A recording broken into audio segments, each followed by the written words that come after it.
I think I'm live. All right.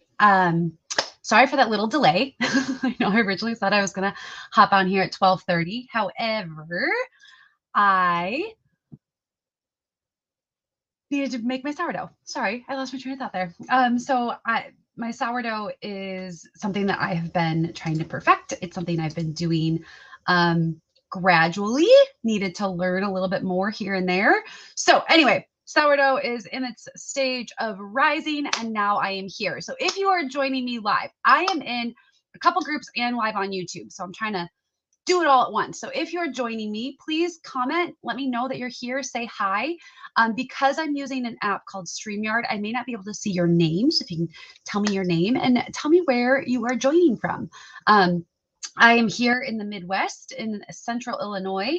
I am so ready for some sunshine. It has been gloomy here all week. So I am definitely ready for some sunshine. Do I take it out? No, I have a timer going. It's just rising. Yeah, you're good. That's my husband checking on my sourdough. Okay. He knows how important it is that it works out for me. So I am just signing into one of the groups to make sure that it is working. This is also my first time streaming live on YouTube. So that is something too. Okay. We are live there. Okay. As long as it's live in one, I know it's live in the others. So today, my topic is how to know that you are deficient. Okay. So many times we start to take supplements because, thanks, because we heard something, we read something, we maybe were told by a physician that we needed a hi Judy, that we needed a magnesium supplement, or hey, maybe you should try vitamin B. But it's good to also be able to pick out or know when, why, how much might you need based on just knowing your body. Okay. So I'm going to talk today. This is a bit of a continuation of one that I did 2 weeks ago on supplements versus food and just why, in general, we need supplemental nutrition. Today's going to be recognizing why and how and when you might actually need that. Okay. So I'm going to go ahead and we're going to talk about how to spot the deficiency. Okay. Quick disclaimer here. Information I'm going to present has not been evaluated by the FDA or any other medical body. I do not aim to diagnose, treat, cure, or prevent any illness or disease. Information is shared for your educational purposes only. You must consult your doctor before acting on any content in this presentation, especially if you are nursing, pregnant, taking medication, or have a medical condition. Yes, my name on the screen says Dr. Liz Scott. I am a doctor of physical therapy. I am a board certified specialist in neurologic physical therapy. However, I am not your doctor. I am here sharing the knowledge and the research that I have done to help enlighten you, to plant seeds of information, plant seeds of knowledge, and hope that you can go out and use that to advocate for yourself. Okay, so let's talk first about biomarkers. Okay, so chronic conditions, chronic disease will start with very subtle changes in function of our body. Okay, these will precede diagnoses by decades. Here's my example. Okay, when I was a kid, I likely already had signs of hormone dysfunction, disruption, okay, because of all the steroids and all the medication I was on for my asthma. However, it wasn't until I was a teenager or a preteen that I then developed hormone imbalance that led to me having migraines and horrible menstrual cycle and all those things. So the changes in function happened for literally decade or more before the disease or the dysfunction appeared in my body. Okay. These are indicators of our functional health status. These are not things, and you'll understand what I talk about soon, that are always routinely tested. Okay.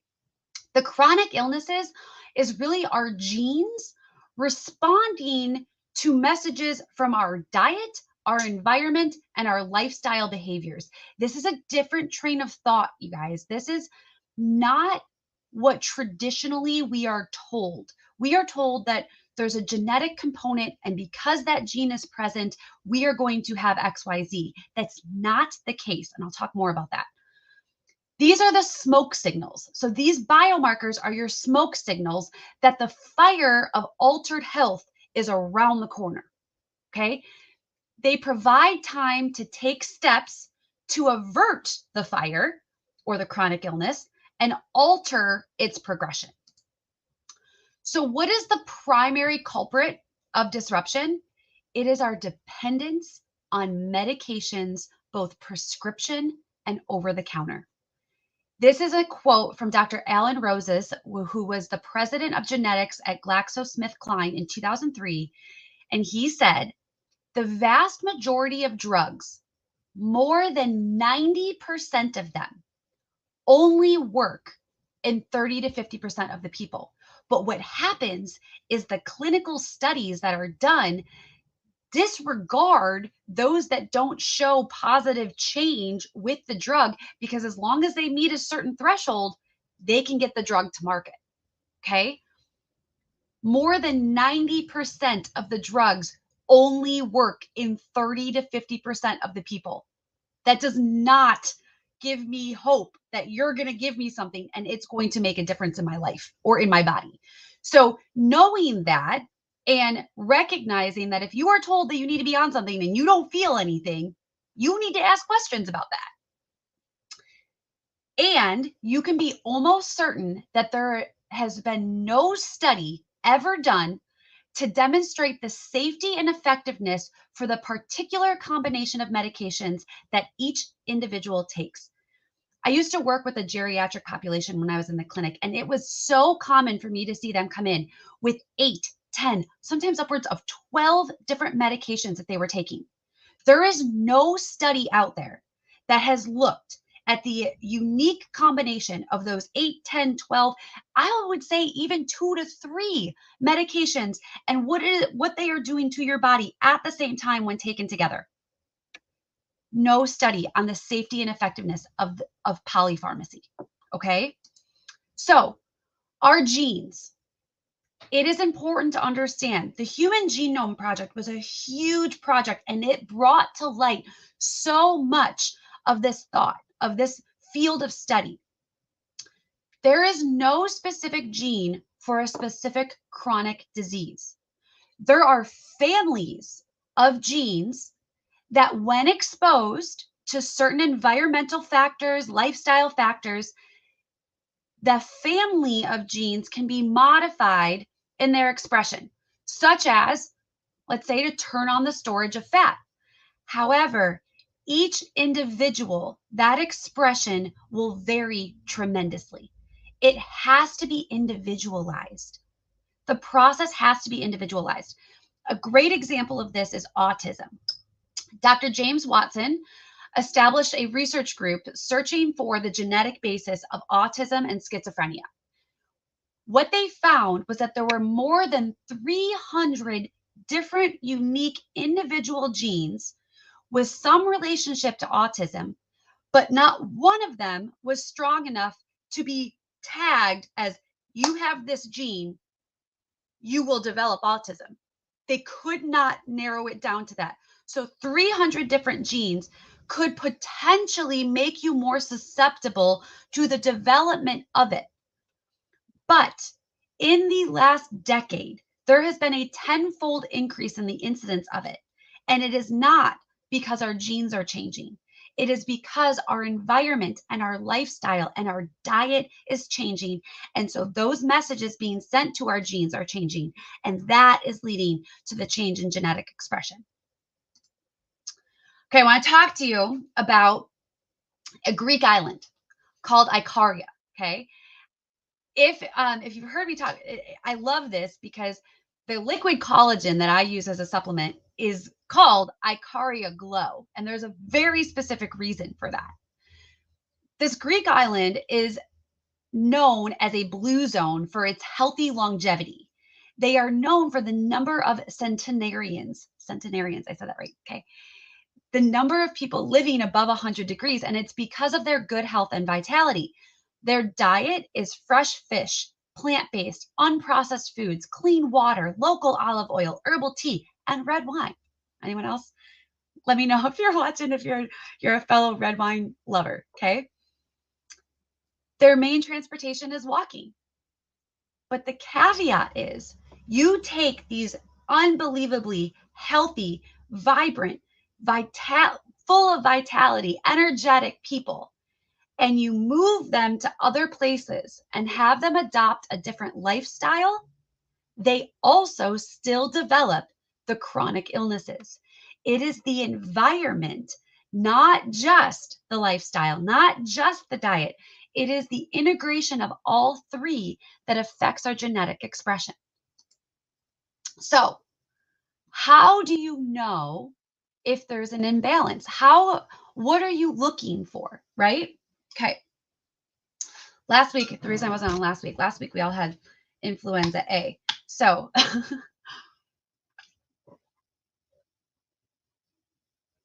I originally thought it was a detox from fasting because if you look up all the symptoms, that's what I had. But turns out it was more than that. And I can still tell I haven't drank enough water today. Okay. So we have within our bodies, we have 7 core physiological processes. And an imbalance in any one of these will lead to chronic illness. So we're going to talk about the systems. I'm then going to talk a bit about that main disruptor that I referenced in the beginning. And then I'm going to go over some self-reflection, self-assessment questions that you can be asking yourself. And if you answer yes to at least 5 of these, you can be rest assured that you have a deficiency of nutrition and something happening in one of these systems that is causing an imbalance internally. And that is what you should then utilize to discuss further your need for supplemental nutrition. The first is assimilation and elimination. I should also mention, and one of the slides will have it, much of what I'm talking about today comes from 2 main books that I am referencing. I'll take this off for just a second. The first is The Disease Delusion by Dr. Jeffrey S. Bland. And the second is The Drug Muggers by Susie Cohen. So this is research that I have done personally. I've integrated that which I have learned from these, and that's where most of this is coming from. Specifically, when we get to the questions, this book has the assessment questions for each of these 7 core processes. I've also created Google forms for them. So if you just want to know if if you are expressing signs of imbalance, I can't go move forward and necessarily coaching you through all of it at this time. I just don't have the capacity for that, but I'd be happy to share the Google forms that I have so you can take the questions and just see what your results look like. Okay. So assimilation and elimination, these are the functions involved in digesting, absorbing, and using nutrients, and then excreting the waste. This starts in your mouth as you chew the food, goes into the intestines, and then out. This is the whole process. Detoxification occurs primarily in the liver, I should say liver, eliminating toxins via the kidney and the intestines. Our defense system protects us from infection and cellular injury, and it's the responsibility of our immune system as our defense system. Our cellular communications are the cells sense and respond to the environment and then send messages back and forth from various regions throughout the body, the nervous system being which connects all of them. Cellular transport is our circulation, our circulatory system, pumped by the heart through the lungs via the lymphatic system. So a breakdown in any of that pathway can lead to imbalance or lack of homeostasis. I'm getting warm. It's usually not warm out here. Energy. The processes that convert food, what we eat, to energy, managing the use of energy, and this is done in our mitochondria. So if you are someone who feels fatigued, who lacks energy, it likely has something to do with a mitochondrial deficiency. Mitochondria are particularly susceptible to oxidative stress in our body. And that's something I can do a feature Friday on specifically. Structure is our skeleton. It's important, though, to know that our skeleton is actually remodeled every 5 to 7 years. So, our posture, our muscle tone, the health of our skeleton in general, the integrity of our connective tissues are also essential in defining our health. So, the craze of collagen is not just a craze. If you are not eating collagen rich foods, if you are not feeding the structures that support your skeleton, you also have an imbalance that is going to make you more susceptible to chronic illness overall. So, I talked about biomarkers, right? Let me know in the comments, do you have your blood work checked regularly? There's a caveat to that question, though. Many of these key biomarkers that would help you track a clinical functional imbalance are not a common component of our regular lab tests. And so these would be ones that you would need to either ask your provider to order for you, or you actually can order your own lab test through, there's two different websites online. Some insurances will still cover that, where you could then submit the cost, the fee, and to your insurance, and they would reimburse you manually. So some places will still do that. If you have something like an HSA account, you may be able to pay for that with your HSA account and still submit it to insurance to have that refunded to you or to the HSA account. But these are ones that you really should be looking at if you feel like there's something out of whack internally. Okay. So the first one, hemoglobin A1C, this is traditionally a part of most annual lab exams. This is going to indicate, if this is elevated, this is going to indicate an imbalance in your communication system, possibly an indication of type 2 diabetes. HSCRP is high sensitivity C-reactive protein. CRP is more commonly ordered, but the high sensitivity is going to detect lower levels of a protein indicative of systemic inflammation. So this would indicate an imbalance in your defense system, in your immune function, and just overall inflammation. Homocysteine is an amino acid. This is an amino acid that's necessary in order to break down proteins. Your levels of vitamin B may have an impact on the ability to break down homocysteine, also important in the overall function of your communication system. What that could be indicative of would be cardiovascular disease and Alzheimer's disease.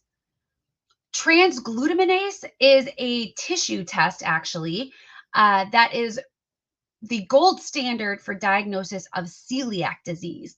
But celiac is an autoimmune dysfunction. So if you test positive for the transglutaminase, there's also an issue going on in your immune system, in your defense system. The medical condition is celiac disease, but you also should be looking at what's going on internally in your overall immune functionality. HDL, now this is one that's commonly ordered in a regular annual lab exam. Elevated HDL is going to indicate an imbalance in your cellular transport and could be indicative of cardiovascular disease. GGT is indicative of liver damage. However, it is not specific enough that it's going to tell you what the source of the liver damage is if just this test is elevated. So this would have to be looked at in conjunction with other factors, other tests, in order to find the root cause. But if this is elevated, there's an issue in your detoxification system and could be indicative of diabetes or a precursor that, again, a smoke signal that diabetes is down the road if you don't change your current environment, lifestyle, and or diet. And then ferritin is actually a more specific look at your body's ability to store iron. So this is more of a functional test of iron or anemia versus just serum iron. So ferritin is going to look at the assimilation elimination process that of that core physiological, and also if low, if not as high as it should be, could be indicative of cardiovascular disease and or inflammation in the body. So this is actually a better functional test for the risk factor of anemia than just iron alone. So these are the biomarkers. Like I said in the beginning, these are the smoke signals. When you're looking at these, if these are, I highly recommend, I'm going to take these down for a second. When you are looking at supplemental nutrition, you should be looking at something, some way of monitoring. How is it affecting? What is happening? Are you seeing a change within your body as you are doing this? And if not, what needs to change that isn't being affected? What do you need to add? What do you need to remove? What do you need to increase? And that's where I'm going to go next.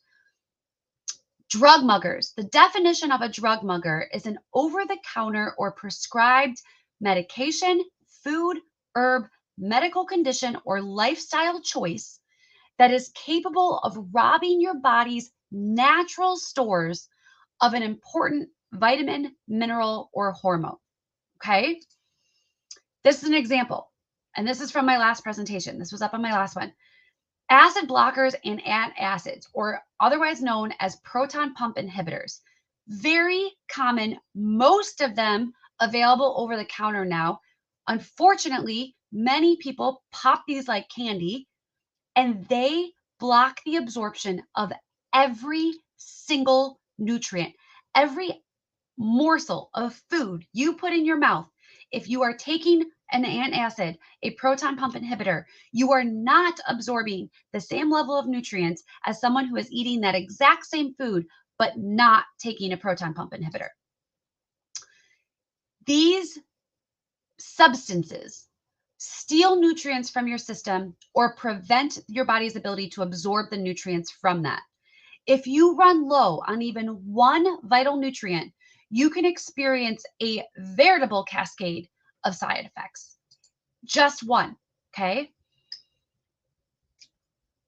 What many people will look at when they start a supplemental nutrition is they'll look at the back of the bottle. Okay, I've got one of mine here.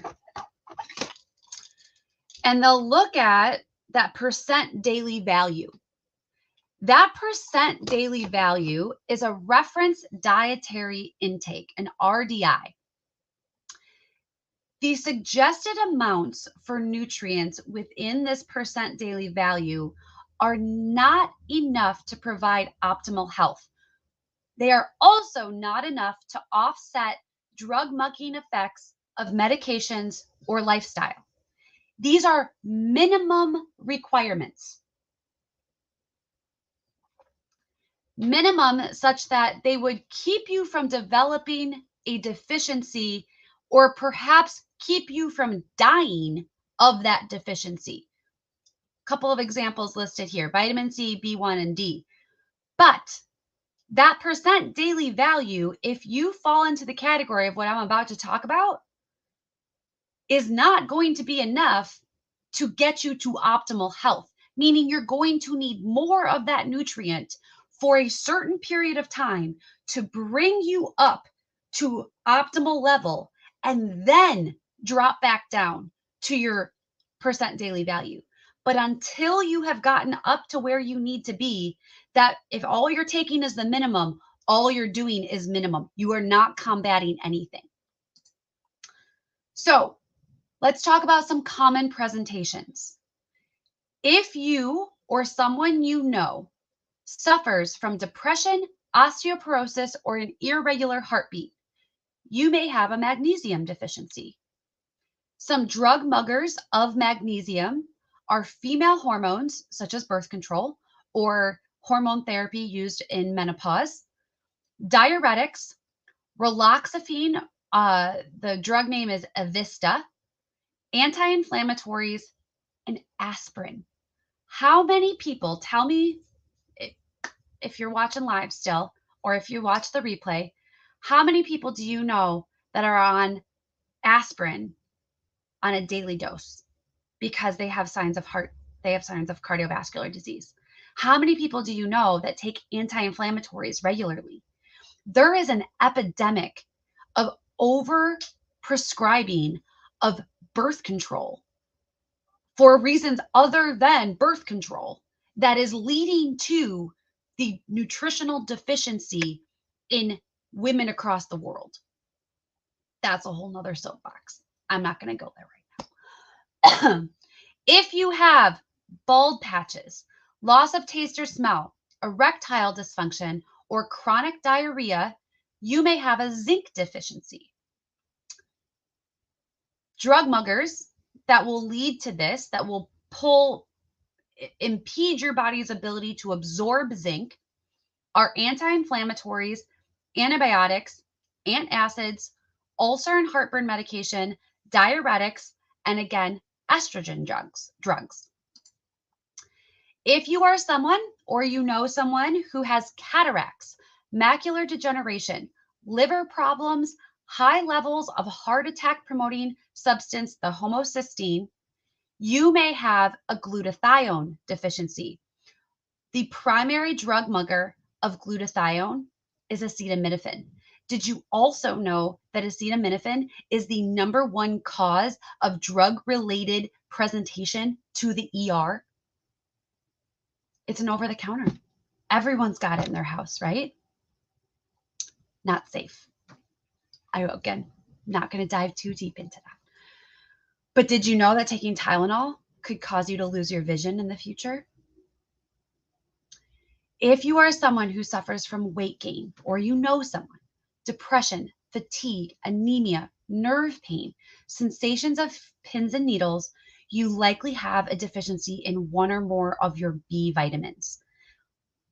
Products that will block or prevent the absorption of the B vitamins are female hormones again, alcohol, antacids again, ulcer medications again, diuretics again, Avista again, cholecystramine, and diabetes drugs will all block your B vitamin absorption and could possibly then lead. So you might be taking a drug for diabetes, it's blocking your B vitamins, your body's ability to absorb the B vitamins, and then you start to notice that you are gaining weight, that you feel depressed, that you're tired all the time.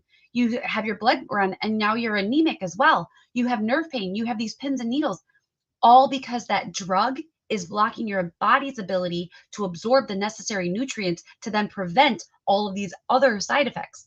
The side effects of the drugs are more dangerous than the disease, the illness that you are suffering from. Okay. So how do we find the imbalances? Each of those 7 core physiological processes that I talked about before has a list of about 12 to 15 questions. If you were to answer more than 5 of any of them as yeses, it would indicate a imbalance in that system. And this book is great. And then leading into what are some things that you can do to counterbalance that.